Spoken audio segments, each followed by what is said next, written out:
And I now give the floor to Her Excellency, the Ambassador of the United Kingdom of Great Britain and Northern Ireland, to be followed by Switzerland, Brazil, and Indonesia. Chair, and to your fellow co-chair, thanks also to the Bureau and the UN Office for Disaster Risk Reduction for convening and facilitating the second preparatory committee meeting, and for their work in producing the zero draft on which further negotiations are to be based. The United Kingdom looks forward to actively engaging in these negotiations. I'd like to start by saying that we support the earlier statement made by the European Union welcoming the draft elements of the Sendai Declaration proposed by Japan. We will reserve our more detailed observations on the zero draft for the negotiating to come, but now I would like to share some general points at this stage. To our mind, the zero draft provides a good basis on which to begin an ambitious new framework, while retaining its voluntary nature.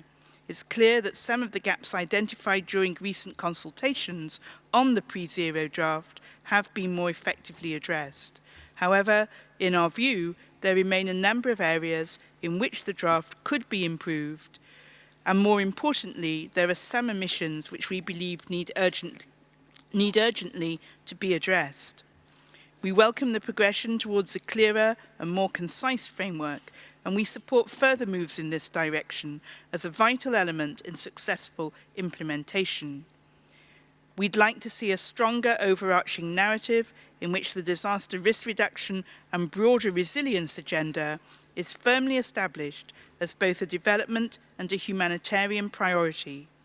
This narrative should explain not only context and history, but it should also set out a vision and a strategy that we wish to adopt, one which sets out how it will build on the Hyogo framework to enhance the resilience of communities and nations. This should contribute also to broader policy agendas, such as eradication of extreme poverty, addressing climate change, and encouraging sustainable development and fostering of economic growth.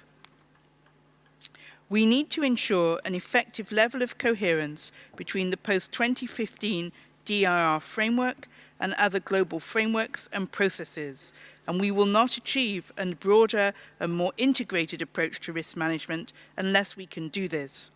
We join others in reiterating our call for the new post-2015 DRR framework to be aligned with the post-2015 Sustainable Development and Climate Change agendas, as well as with the World Humanitarian Summit.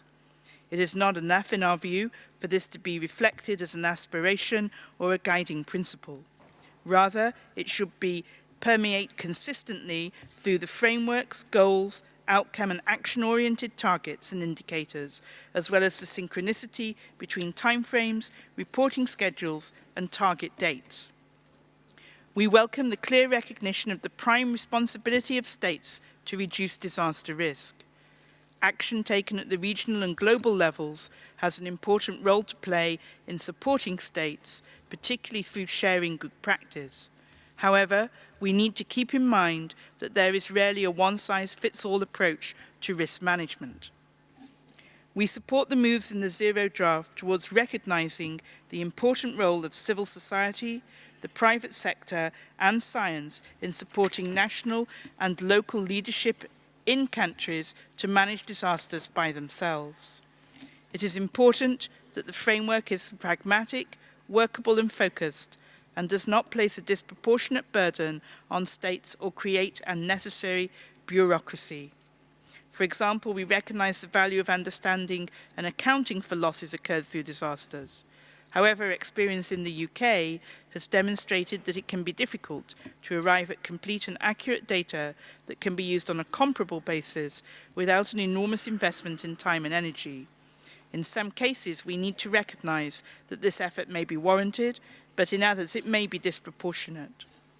Finally, co-chairs, the Third World Conference truly is a unique opportunity to lead the way in setting out an ambitious roadmap for reducing disaster risk and building resilience over the coming decades. We must grasp this opportunity fully to integrate disaster risk management into the broader efforts to eradicate poverty and ensure sustainable development. The United Kingdom looks forward to contributing to this process. Thank you.